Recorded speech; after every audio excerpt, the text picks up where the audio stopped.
Bonjour mesdames et messieurs, bienvenue dans ce flash d'information. Dans le cadre du renforcement de la coopération culturelle entre le peuple bron et la chefferie ghanéenne, une délégation de chefs traditionnels bron s'est rendue dans le district d'Orma à Nkro au Ghana. Une visite pour participer à la célébration de la fête de l'Ignam, mais aussi pour échanger avec les rois et chefs traditionnels de ce pays voisin en vue de l'établissement d'un pont entre les deux cultures. Le reportage de Mamadou Kwasi dans le 13h. D'ici là, rendons-nous à San Pedro, où une unité de fabrique de charbon de bois exerce en plein centre-ville. Oui, vous avez bien entendu, l'unité est implantée en plein cœur de la ville. Une unité de fabrique de charbon avec tout ce qu'elle comporte comme conséquence pour la santé. Une fumée noire et certainement toxique s'y échappe à longueur de journée. Un coup dur pour l'environnement et pour la population exposée ainsi aux maladies respiratoires. Mais que font les autorités face à cette situation qui perdure? Comment ces exploitants s'en sortent-ils? À quand leur déguerpissement? Élément de réponse dans ce reportage signé Sam Conan et Mamadou Kwasi. Une fumée noire et épaisse dans le ciel de la ville de San Pedro. C'est le résultat de ces colonnes de fumée produites quotidiennement depuis cet espace, situé au corridor nord de la ville. Une zone de fabrique artisanale de charbon de bois. La fumée nous gêne, mais on ne sait pas comment faire, parce qu'il n'y a rien au marché. Il n'y a rien au marché, on ne sait pas comment vendre pour avoir un peu. Donc, à cause de ça, on est dans la fumée là. Sinon, ça nous gêne en tout cas. Ça nous gêne. Plus de 200 personnes travaillent le bois sur ce site de près de 3 hectares.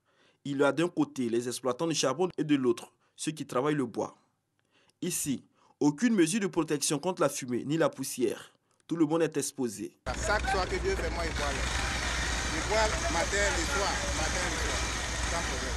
Je suis dedans aussi, ça vaut, bon, je peux dire que ça vaut au moins 10 ans. Je suis dedans. On dit quand tu bois l'air, ça lave tout. Donc nous aussi, Dieu merci, c'est qu'on boit aussi, là, il n'y a pas de problème. Face à la pollution de l'air et de l'environnement, les autorités locales ont pris des dispositions pour déguerpir les occupants, mais rien n'y fit. Deux problèmes majeurs se posent. C'est-à-dire la zone qui a été destinée pour le recasement, cette zone-là est une zone marécageuse qui est sujet à inondation pendant les saisons de pluie. Il y a aussi le problème de purge des droits coutumiers. Les occupants disent vouloir partir et contribuer à l'embellissement de la ville, mais à une condition. On n'a pas refusé. Mais si les autorités nous trouvent un site approprié, on s'en va. En attendant, nous sommes là, nous n'avons pas de site. On ne peut pas aussi arrêter l'activité. Si on arrête, où on va? On ne sait pas où on doit aller. Voilà. On paye les impôts, on travaille, on a des charges. Bon, on est là. Même s'ils ont aménagé demain qu'on nous dit de partir, on s'en va. À la zone industrielle en plein cœur de la ville, non loin du stade Auguste Denise, se trouve un site de fabrication artisanale de charbon de bois. Cette proximité avec les sportifs est gérable, surtout quand on pense connaître le remède contre les maladies liées à la fumée. Souvent, quand il y a les matchs au terrain, au stade, les gens viennent nous voir. Puis, aujourd'hui, il y a un match au stade. J'essaie de voir au fou. Et on éteint, on fait ça là. Une fois que tu arroses un feu là, la fumée ne va pas ailleurs. Ça reste que dans le fou. Tu descends le soir. Je vais prendre moi, c'est qu'on appelle 2 bonnets rouges, mais 3, et puis ça passe.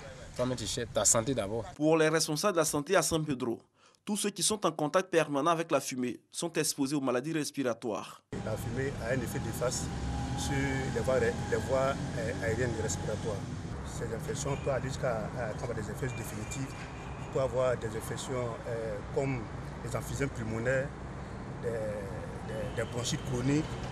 Et ces patients-là peuvent être exposés à certaines infections telles que la tuberculose. Un véritable défi que la ville balnéaire doit relever, celui de l'assainissement de ces espaces de pollution, chose qui contribuerait à l'essor économique et touristique de la ville de San Pedro. L'actualité internationale en bref et en images. Après l'attaque qui a fait 13 morts en Casamance samedi 6 janvier, beaucoup de zones d'ombre perdurent. On ne sait pas pour l'heure qui sont les auteurs de ce crime. Une chose est sûre, les tensions sont fortes autour des forêts de Casamance. Le ministre sénégalais de l'Intérieur promet en tout cas de mener une traque rude et sans répit pour retrouver les auteurs de la tuerie de samedi. Ali Ngoï Ndiaye a tenu à assurer que cet événement ne remet pas en cause le processus de paix engagé dans la région. Au Niger, s'ouvre ce lundi 8 janvier le procès des militaires nigériens accusés d'atteinte à la sûreté de l'État à travers une présumée tentative de coup d'État. L'affaire avait défrayé la chronique en 2015 au temps fort d'une crise politique tendue au Niger. Les militaires sont emprisonnés depuis 2 ans et 14 civils incarcérés dans cette même affaire ont été remis en liberté le 24 mars dernier. Et puis pour terminer, sachez que le président français Emmanuel Macron a commencé sa visite d'État en Chine ce lundi 8 janvier jusqu'au 10 janvier prochain. Emmanuel Macron effectue dans ce pays sa première visite d'État en Asie depuis son élection en mai dernier. Après Donald Trump, Vladimir Poutine, le chef de l'État français, espère grâce à ce déplacement nouer une relation personnelle avec son homologue chinois Xi Jinping. Fin de ce journal, je vous retrouve à 13h.